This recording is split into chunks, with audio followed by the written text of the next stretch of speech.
Hi friends, welcome to S J vlogs. இன்றைக்கி நம்ம என்ன பார்க்க போகிறோன்னா கார்த்திகை விலாக் தான். பாருங்கள், இப்போ லைட்ஸ் எல்லாமே ஆஃப் பண்ண உடனே அந்த விளக்கோட அந்த வெளிச்சம் மட்டும் ரொம்ப பியூட்டிஃபுல்லாக தெரியுது.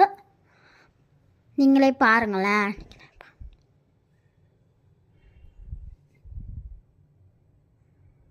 பாருங்கள், இது ரைட் சைட் படியோட விளக்கு வச்சுருக்கோம்.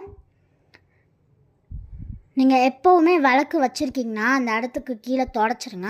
ஏன்னா விளக்குல இருந்தால் அங்கனுக்குள்ளே எண்ணெயாக இருக்கும்.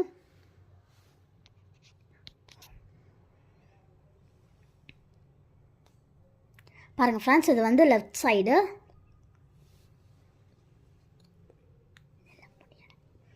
ஓகே ஃப்ரெண்ட்ஸ், பாய். இந்த வீடியோ பிடிச்சிருந்துச்சுன்னா லைக் பண்ணுங்கள், ஷேர் பண்ணுங்கள், கமெண்ட் பண்ணுங்கள், கூடவே சப்ஸ்கிரைப் பண்ணுங்கள்.